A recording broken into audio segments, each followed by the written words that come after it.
Hey everybody, been a long while, I know. And no, I'm not talking about the pop culture news talk we've always been doing. No. What's been a while has been the talk of reviews. Yep, NRC Reviews is back and hopefully better than ever. Hopefully. Last time we had really talked about anything relating to reviews on this podcast has been Ultimate Invasion #1, and I think that might have been probably 5 months ago.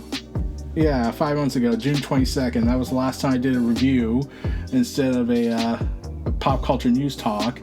Probably because I was at the time getting so close to the 75th episode, and then all this delays happened, and then I had these editorial videos I helped make with Illegal helping me with editing the whole project. But yeah, yeah, it's been a good few minutes. But we're back, and to start this off, we're going to talk about something daring. We're going to talk about a Titans crossover event, issue 1. Yep, Teen Titans, the Titans, or formerly known as the Teen Titans, the famous group of heroes that always get on the short end of the stick of DC Comics editorial team, has been positioned in the past year as the new Premier League of the new Premier Team following the events of Dark Crisis on Infinite Earths. And they are now replacing the Justice League, albeit temporarily. Let's be real, the Justice League will be back. The Titans have taken center stage, and they're being written by Tom Taylor, who has been writing the Nightwing books, so it kind of made sense to have the Nightwing writer go ahead and do a Titans book. But heading into all this, after multiple issues of both Nightwing and Titans, some Tales of the Titans miniseries that happened, they decided, okay, we gotta keep advancing the Dawn of DC plot, which is involving Amanda Waller and all this hilarious hijinks. We got to get to Night Terrors, and Night Terrors was a horror-themed event. Yeah. And that was a 50 issue, more or less, 50 comics just to cover the whole basis. There was the miniseries, the 2 bookends, and the tie-ins that were all 1 to 2 issues long. So yeah, after Night Terrors, so let's try and get things in check just so we can get things going underway. Dark Crisis had ended, and Amanda Waller has been tasked by the Light to destroy the entire superhero community because Amanda Waller is under the presumptuous belief that the great disaster is looming, that, I don't think it has anything to relate to the Kamandi timeline, since that takes place later in the future. But I wouldn't be surprised if they start teasing that Kamandi is actually part of this plot down the road. And she's been instructed by the Light to use every resource needed to commit mass genocide on the metahumans. And she then later would go ahead and hire the Secret Society and what remained of the Legion of Doom at the time to go ahead and basically give them full carte blanche, a more open season Suicide Squad to be given full pardons and clean records to anyone that kills a single individual hero, and they would be hunting down everybody. Following the Night Terrors event, superheroes and the perception of them have dwindled considerably after seeing the nightmares, monsters versions they saw in their dreams. So the public is, very scared of the superhero community now, because of course they are. Despite stopping Insomnia, the damage was horrendously done. However, Amanda Waller took advantage of the opportunity here. During this whole thing, she's been secretly orchestrating her own cabal of sorts to prepare for the destruction of the superheroes in the metagene. And she has had Peacemaker and his sidekick Peace Wrecker. You learn more about Peace Wrecker in the Green Arrow comics by Joshua Williamson, since he's still the head of DC of this current era. But to make it even more, they took the MacGuffin from the Helmet of Hate during the events of the Donna DC premiere on Free Comic Book Day tie-in issue, And then they later would use the Night Terrors in MacGuffin to go ahead and create the Dr. Hate. A very golden age, silver age name that is being done in the modern times, because we might as well just embrace we're insane. So, Amanda Waller has assigned Dr. Hate to take out the Titans, and this event ties into all this stuff. The Titans are now under Amanda Waller's scope, and it's only a matter of time until all hell breaks loose. But before we get to that, there was an interview that was conducted a few days before the release of the first issue of the comic, where Tom Taylor talked with Newsarama to discuss the whole event. Following the event of Dark Crisis on Infinite Earth, the hierarchy of power has changed in DC. As the article starts, the stalwart guardians of Earth, the Justice League, allowed another group of heroes to take the center stage for at least for now, the Titans. Long considered a training ground for the Justice League, the formerly Teen Titans have now grown into their roles as the planet's premier protectors, and not everyone is happy about it. And as mentioned, Tom Taylor, with help from with the iconic artist Ivan Reis, takes some of his Elseworld sensibilities and thrusts the Titans, and specifically Beast Boy, to the forefront of the DCU with the Titans Beast World event. And he was asked a bunch of questions, talking about what made it the right time and what made it everything going on. And the artwork previews we got were pretty damn good, as Ivan Reis. This kind of comes with it. But this is all tied in to basically continue the storyline that Josh Williamson set up in the Dark Crisis event, the Night Terrors event, and his Green Arrow books, and even included stuff from other events going on in the DC universe at the time, especially since Wonder Woman is now outlawed. Don't worry, we'll get to the Wonder Woman outlaw in an editorial piece hopefully down the road after enough issues come out for me to give a full critiquing of the whole thing. But, yeah. With this storyline, Amanda Waller is set to play a role in this event according to the solicitations that came out. And, yeah. When I heard that Tom Taylor was going to bring his Elseworld sensibilities, I was like worried initially, because it was like Elseworlds are always out of continuity storylines or part of the parallel many Earths. But, yeah. Continuity of the DCU. Okay, so let me just try and bring this up to speed. The DC continuity of the main DC universe has taken very rearrangements over the last few years alone, with the confusing reboot of New 52, Rebirth, and then the editorial constraints going on over in that time period with Dan DiDio and aka Danny Boy and his attempts to destroy everything positive that was being done.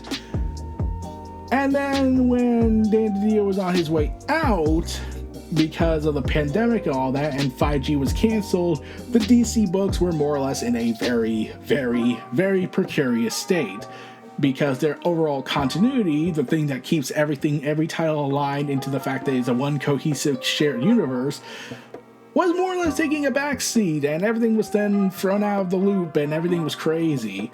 Because what was going on in the Justice League books with Batman and all that. Oh, well, nope. Batman is not involved. The stuff that you get from Batman in the Justice League by Scott Snyder was not the Batman you were getting in James Tynion and Tom King's Batman. There was stuff with Bane that was going on that was never brought up in the books. The Three Jokers plotline was more or less forgotten about until it became a DC Black Label, and then later retconned out of continuity as its own separate story. And there was going to be a follow-up initially, but then Ghost Machine happened, and well, that's been kind of a mess right there with the whole what plans were going to happen at DC and what's now going to happen with Jeff Johns leaving DC entirely to work exclusively with Image and Ghost Machine. But yeah, there's always going to be these continuity snarls from time to time, but DC was at a horrible state in that time period. I'm kind of amazed they managed to make it through all this, especially when Dan DiDio was trying to make the reboot happen to reset the timeline, create a cohesive timeline, and age up a whole bunch of characters to replace them with their legacy counterparts. But people didn't like that, and well, death metal sort of had to be rewritten in some areas. And of course, death metal happened, and that would set the stage for Infinite Frontier. Infinite Frontier was a good success, and then it went to Donna DC, following Dark Crisis on Infinite Earths, that also took some retcons from death metal, more or less the hands and the Omniverse stuff, and more or less established the Omniverse in the Dark Crisis event, because of course this is so confusing, isn't it? And now we're in this Donna DC event with the new staging grounds and all that, and Tom Taylor working on this and bringing his Elseworld sensibilities worried me initially, because as much as I like Tom Taylor, there's continuity snarls that could happen from when you're bringing the Elseworld stuff into what's supposed to be a very dense, continuity-heavy universe. Like, I'm not saying there's retcons and there's some mistakes made, but there's certainly going to be some risks involved with this when you try to bring in the Elseworld style to match with the current status quo of the DCU is at. So,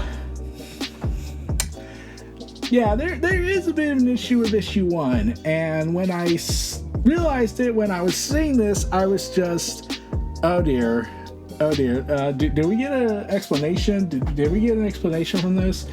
Yeah, we from what I've gathered, and I actually talked to some comic book fans online and elsewhere in my outside life after I had recovered from sickness, that no, they have not addressed a certain missing character that could honestly have helped solve the problem before it actually happened, and the event would have ended after like 2 issues. But because we have to go with idiot plot, we just are being told to forget that happened and confuse the living daylights out of everybody. I'll tell you what it is in a minute, but look, here's the thing. Tom Taylor's writing is pretty good. He has the characters in their methods, but the plot is the confusing part. We'll get to that once we cover Titans Beast World number 1 and see how the epic event starts here with the Titans at the center stage of the DCU.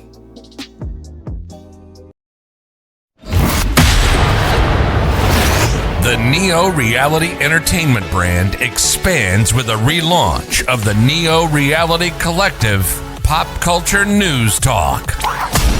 Your host, Eric Brown, gives his insights and thoughts in the ever-expanding news world of comic books, professional wrestling, gaming, TV, and movies. Be sure to donate to the brand and keep up to date with additional content on YouTube channels such as Neo Reality Entertainment, NRE The Wrestleverse, and NRE Pop Culture Omniversa.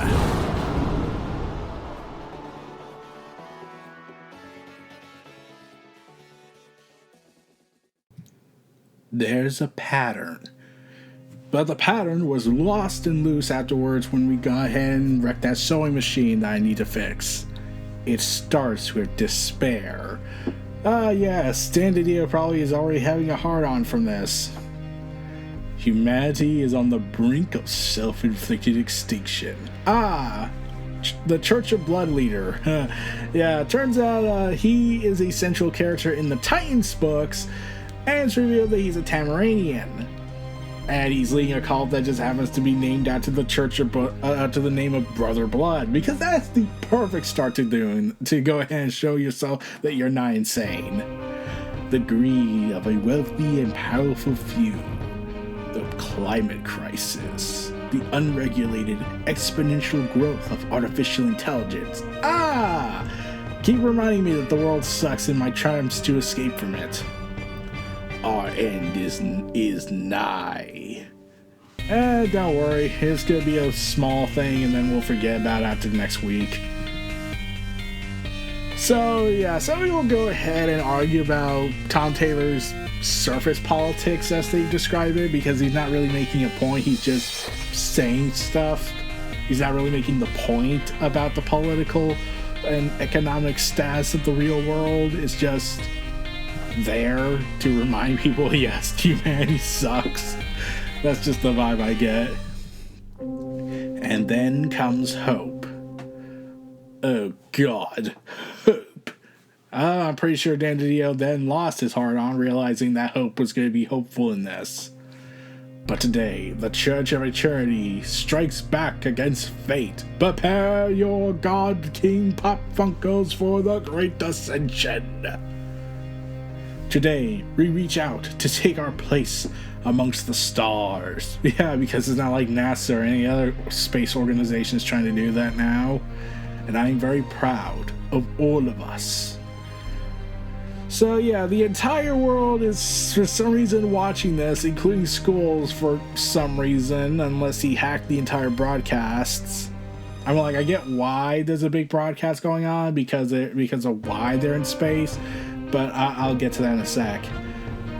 Of all of you watching at home who contribute to this moment, I am proud of all of our followers who have aided in humanity's quest for continued existence beyond the planet we've used up. Yeah, it turns out that this big billboard sign is saying that the Church of Eternity explorers have reached Titan. I'm pretty sure Thanos is not going to do anything about that. Then inspiration, and then I lost it because I have procrastination issues and I can't stop it. The Church of Eternity's explorers have crossed the void, and their star drive has pushed them beyond the rings of Saturn, beyond what we could imagine was possible. Okay, this is not really Tom Taylor's fault on this statement, but there's been like tons of characters. Okay, this is the DC universe with the Green Lantern Corps, the Justice League having multiple aliens in their group, and the fact that there's like 6 different Green Lanterns living on Earth. Probably 7 or 8. I think we're past 10 at this point, I think. So, we should theoretically already have some space outposts at this point in time, considering how crazy we go in the comic book world. Like, even in the Marvel universe, they had in the 90s spaceships with lasers that are just never brought up again. Anyways, Brother Eternity continues. As we speak, their ship is descending through the dense atmosphere of the moon called Titan, to the only body in our solar system other than our own with lakes and seas, where we hope our dreams of a better world can continue. And finally, inevitably, triumph.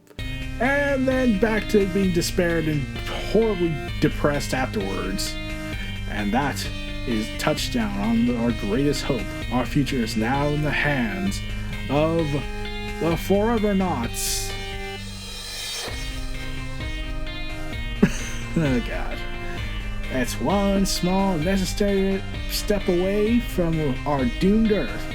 One giant leap into tomorrow. Neil Armstrong is mad.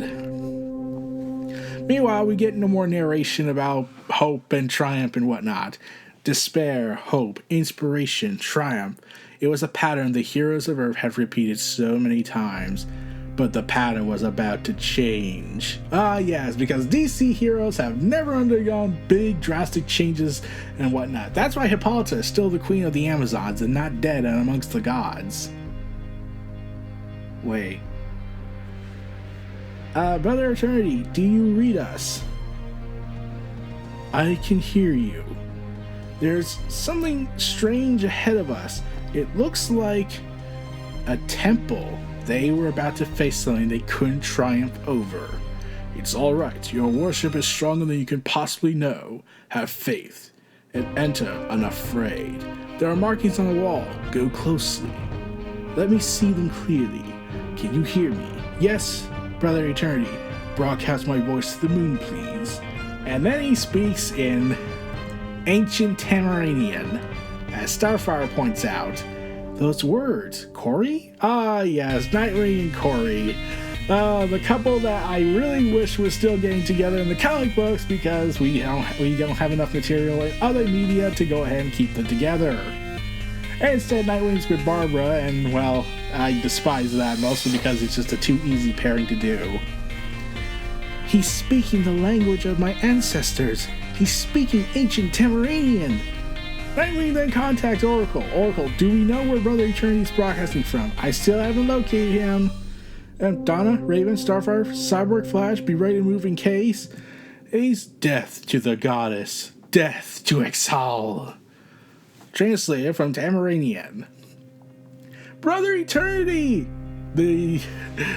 Oh god, the Forevernauts then proceed to run and get subsequently murdered by a collapsing temple. So the Forevernauts have been drastically killed off in a matter of pages. At least she lasted longer than Gwen Stacy when she was resurrected by a god and lasted like a page. That happened in the Judgment Day event tie-ins of Spider-Man. You would think that would be a much bigger deal. So anyways, Brother Eternity then just says, "No, that is not my name." And the narration continues. They were about to experience defeat. Ah yes, because that's never happened before in the DCU ever. Nightwing then makes the order. Let's move! As Beast Boy comments, "Oh, what a shock. The leader of our cult turned out to be a bad guy." I hate to point this out, Beast Boy, but y'all knew that the moment when, Flash was almost killed, and then another time when he was killed, and then he traveled back in time to solve his murder, and is now alive because they stopped it. Comic books are confusing. Meanwhile, Cyborg then creates a boom tube to the moon of Titan. Raven, before you go, it's alright, Gar. I can feel all the things you want to say, and you don't have to worry about me. You know what I'm capable of. Sure, but even the strongest people deserve to have someone looking out for them. I'm not used to it. Even though my character is about 60 years old at this point, I am somehow still not used to it. Just be careful. And Beast Boy and Raven kiss. Yeah, in this continuity, Beast Boy and Raven are a couple, because fans really love the dynamic from the Teen Titans cartoon series, and then DC just decided to make it happen, and it's awesome. Yeah. So Wally West then does his comment. The same goes for all of you. Not the kissing, just the bit about being careful out there. Save the astronauts, but don't take any unnecessary risks until we know exactly what we're dealing with. Titans, go! And Cyborg, Raven, Starfire, and Donna Troy. And thus, this is now the greatest comic of all time. Donna Troy is one of the main stars. She even has an art journal variant finally. And I bought it. They land on Titan, and they immediately also make the redundancy of the Forevernauts, since they could easily travel to Titan in a matter of seconds. But pardon my annoyance with that comment. Cyborg then detects stuff with his high-technology cybernetics. I'm reading strange gravitational waves coming off the moon.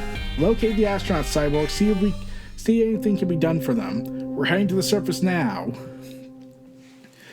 They were about to experience loss, because that has never happened in the DC universe. Identity crisis, anyone? The astronauts are gone, Nightwing. I'm sorry. The gravitational waves are much stronger on the surface, rhythmic. I can hear it, like a pulse. Oh, Donna Troy has a line! Le gasp! I can feel a mind here. The pulse. It's a heartbeat! And the temple explodes again! Titans, get off the damn moon! This reminds me so much of JLA/Titans Detectives Imperative. Oh man, those were the days. Before there was a complicated reboot. So the Titans make their escape before Coriander makes a comment. I know what this is. Star, it's not a moon. It's a prison. Yes, and it is not a battle station either. For a god.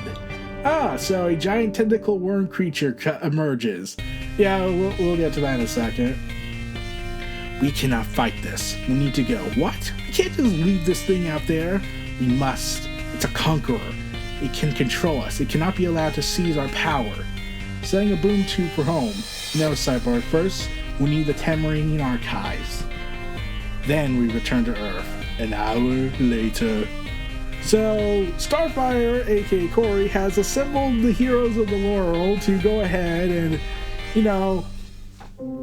dealing with this coming crisis as the DC universe rallies together. Yay. It's called a Necrostar. It cannot be reasoned with, cannot be controlled, and cannot be killed. 30 million years ago, an entire world of Tamarinians tried to stand up against it, a planet of superpowered warriors. Half were lost warring with this creature. How did your ancestors defeat it? They didn't. It did. Starro. Yep, Starro the Conqueror. So, once again, this Necrostar is a relation with Starro the Conqueror. The two Star Conquerors fought. Both were wounded. Star retreated, and the Necrostar was weakened to the point where it could be contained by my people. My ancestors were able to freeze it in a prison and send it out into the cosmos. Superman, with his X-ray vision and enhanced senses, goes ahead and zooms in. I can see it. The Necrostar is past Jupiter. It's an hour away at most. So, Batman and Mr. Sturdy have a good plane to go for. We can do whatever we can to slow it down. We need to go bigger, send out interplanetary beacons, and gather support from neighboring star systems. Batman, that's correct. We need a universe-wide search for Starro. This is Plan A, right? This is the nuclear option, right? Like, this isn't the first plan, right? Oh god, you are complete idiots. So, yeah, search for Starro. Yeah, we need to find Starro. It's a pity that this is not the DC universe with a dense history of continuity and lore, or otherwise Batman could probably get his son, who's Jarro, where's Jarro anyways? Yeah, this is the part where I'm going to just say it. The idiot plot was made here. Tom Taylor, I don't know if he just forgot to ask, but there is no mention in this issue on where the god's name is Jarro, aka Batman's 10th or 12th Robin at this point. It's a whole thing. It happened in Scott Snyder's Justice League. But yeah, Jarro is never mentioned in this issue. You would think in a story involving Starro, the Conqueror, and a Necrostar that is powerful enough to fight Starro, that they would have Jarro somehow, or at least mention that he could have been an option, but he's not here, or he's dead in the aftermath of death metal or something. Like, we never saw him after a certain scene, so you could make the argument he got killed, or was it ever explained in the Bendis Justice League before the Justice League were temporarily killed off? Yeah. So anyways, Beast Boy points out the logical gaps in the world's greatest detective and the smartest man on Earth. Hold up, you're supposed to be geniuses. Your solution to an unstoppable Star Conqueror is to add another unstoppable Star Conqueror? It's almost like if we went ahead... he has a point. We need an entire dance of the Starros event to go ahead and have a Conqueror warfare that would lead to the deaths of almost all of them, except for a few that will later die, and then the children will get together and oh wait, I'm thinking House of the Dragon. So Batman just kind of snaps at Beast Boy and says, "You have a better suggestion, Beast Boy? Yeah, what do you, an animal who can transform into other animals, can possibly know how to handle this?" Wait. So Beast Boy points out, I think I kind of do. You kind of do? You're going to have to do a lot better than it would be a shame to lose our whole planet because of your negativity, Batman. Yeah, Batman said, are we gonna mention that Batman is currently in a war against himself with Batman Zahan, or whatever that name's pronounced? Like, you could make an argument he's acting like this because of that split personality he's at war with, but considering that the Bat family's right there and he more or less disowned them afterwards, yeah. And they're not trying to stop him. Like, when does this exactly take place? Yeah, see, yeah. I get they're trying to keep the fact that the DC Universe has to have their consistent writers, but there's also a continuity here to at least reference if this takes place after certain events, or takes place before certain events, or, you know, any explanation or editorial note. Like, I know if we went here all day, we'd basically be having a novella of footnotes to explain what the hell is going on. So I think we're supposed to just enjoy the story if it's good and the artwork's good. But I'm still on the whole Jarro conquest issue, because Jarro was never seen and never brought up, and we don't know if he's dead or alive, or if I missed an issue of something. So Raven then just says, I know Gar's mind. The plan requires sacrifice, but it is sound. He doesn't need to be spoken to like a child. He's not one of your Robins. Hey! I resent that, Nightwing would probably should have said. Batman then just turns to Nightwing. Nightwing, this is your call. This is your team. And I trust my team completely. What do you need, Gar? I need the ocean, I need Cyborg, and I need time. As such, the heroes of the DC Universe rally their forces as Necrostar makes it past the moon. I need you to buy me time. Strike quickly, avoid Necrostar's touch, and take down every spore you see, or it will use them to control you. Do not become part of the problem. And the Necrospheres then proceed then the Necrostar releases his spores across the entire planet as they start swiftly destroying them, because, as Starfire later pointed out, because that's the one thing we gotta point out, they're not sentient, they're mindless, don't hold back. As the superheroes proceed to defeat and destroy the spores as the wars continue. Cyborg, Beast Boy, we're running out of time! Hey, I really want to trust the process here, Gar, but is your plan to fight a planetary threat as a whale? This is step one. Well, I was thinking, I actually couldn't think it. My brain wasn't capable, but the minke whale has the largest Gila to brain ratio, and I had to increase my brain capacity to grasp what I have to do. I can feel you, Gar. Are you sure about this? Oh, not at all. This could be very bad and very messy. There's a strong possibility that that'll just explode. But it's not like we have any other choice. Move back. I will move away, but I will still be with you. I will be in your mind. The change has begun. Yeah, it hurts. So much. I'm here with you. I will not leave your mind or your side. You're taking some of my pain? Do not think of the pain, yours or mine. Concentrate on what you must do. I'm trying, but I feel like we're tearing apart. We will hold each other together. Oh yeah, I think the DC Universe... Also, if I recall, the DC Comics kind of forgot that Raven was an empath, but the Teen Titans cartoon series kind of never brought that up. Gar! Stop! I can't. It's too late. I can't go back. I go! And thanks to Ivan Reis' artwork, we see a in-process shaping monstrosity of Garfield trying to change forms. It's a pattern, always repeating. It starts with despair. So as that's happening and the monstrosity of uncanny valley proportions are going on, Necrostar is currently battling the heroes as it starts to fire back. We can't hold it! If the Necrostar touches down the ocean, the flooding will consume nations.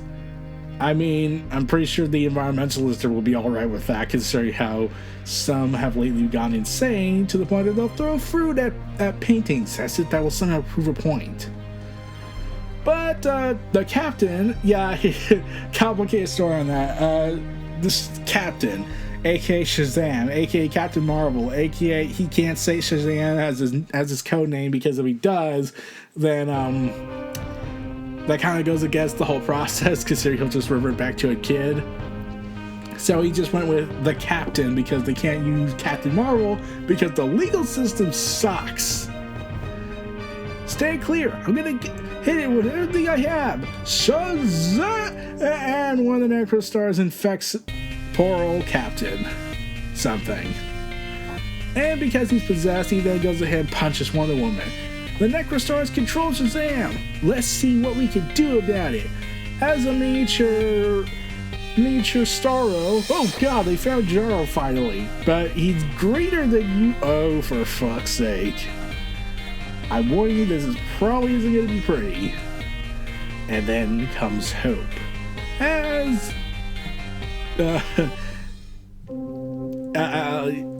a miniature Garfield in the form of Starro rips out the Necrospore. As the battle rages, as Garfield calls it out, "Hey, Necrostar, get your ancient evil ass away from my planet." Oh yeah.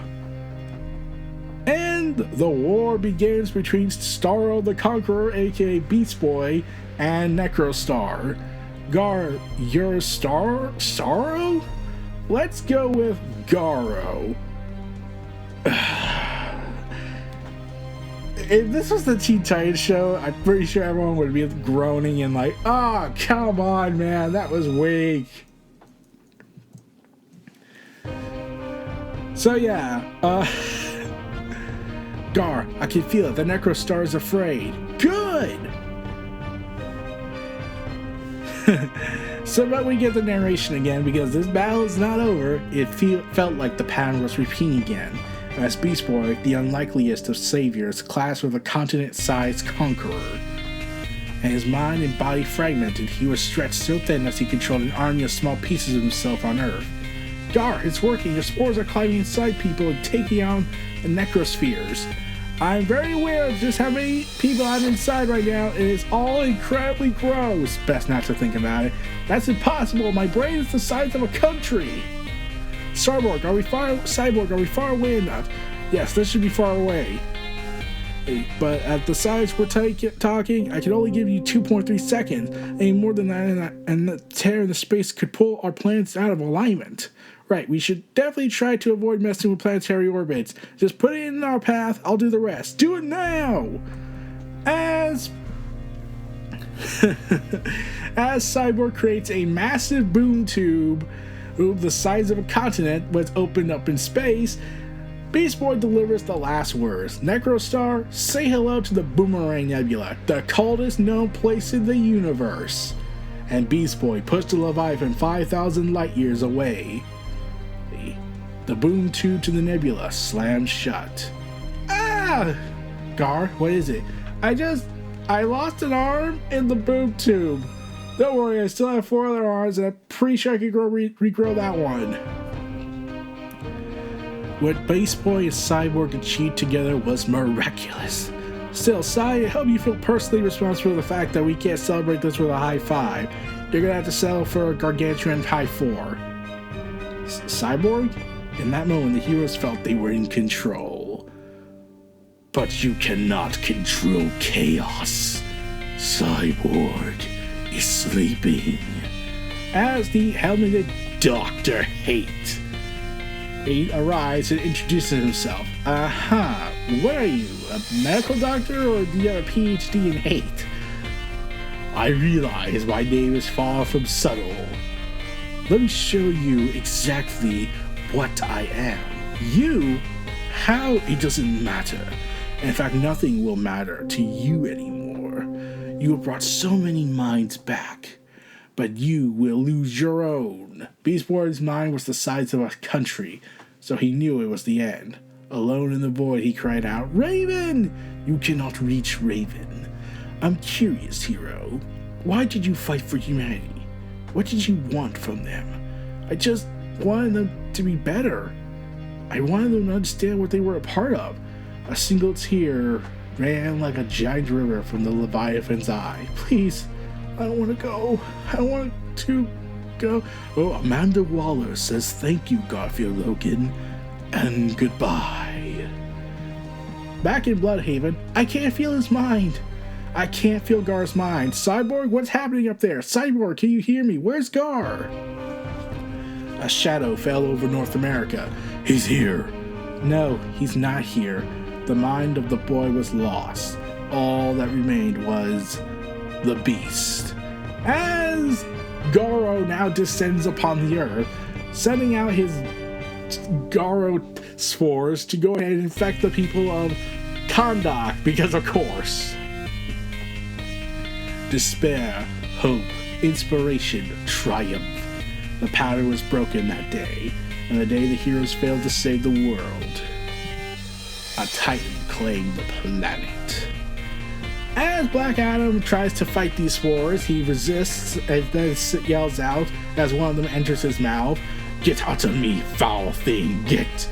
And then it transforms into what looks to be a lion beast form of Black Adam, as it summons the lightning. And thus the issue ends. So let's like I mentioned, the artwork is what really sells this to me, besides the fact that Archer released a Donna Troy variant. That is awesome as well. But the artwork is what really interests me into the story. The characterization is there, except for Batman and Mr. Terrific, because they don't really seem to understand what they were asking for. But the continuity snarl for Jaro missing is really noticeable for me, because I did read the entire death metal event. I even made videos about it on my YouTube channels. And yeah, even if you brought in Jaro, it still would be like bringing a nuclear bomb into another nuclear bomb scenario, and no one's really using to pacify the other. But Garfield's plan does have merit, and they could have had, Amanda Waller and the Light and Dr. Hate got involved in this, and this issue would have ended in one. So they save the day, and then Dr. Hate comes in and wrecks everything. Though I'm curious how Dr. Fate has not detected this yet. Like, where's he anyways? You would think he'd be here for the destruction of the Earth, and Cyborg is asleep. Like, shouldn't it have been better to kill him, because now he can report back about the Dr. 8 guy running around from his recording data, because, he's cybernetic. And if Garfield somehow survives this event, they now have proof that Amanda Waller is involved in this attempt to destroy them. And Amanda Waller is now going to use this event to try and rise to the occasion. But yeah, so the play is probably screwed. We're all screwed. No idea if this event's going to continue to be counted on. I might just do the core issues, maybe the Titans and Nightwing tie-ins, but that's probably about it. I'm not going to review the whole event. I'll probably read them, but I probably won't cover them. However, this was an insane stuff going on, and oh god. First they dealt with Insomnia, then they dealt with Dark Crisis, then they dealt with the Batman Who Laughs, and now they're dealing with a hero becoming mind controlled, or have his mind be destroyed by the god of Dr. Hate, which sounds so silver-aged. And now you have a rampaging Black Adam, because this is a deliberate callback. No, seriously, this is a callback. Black Adam becoming the first superpowered infected warrior. Yeah, this is more or less a reference to Tom Taylor's Deceased books, where Black Adam was leading the army of the undead to wage war against the superheroes when he was infected by the anti-life equation. So, yeah. Welcome to Black Adam to Tom Taylor verse.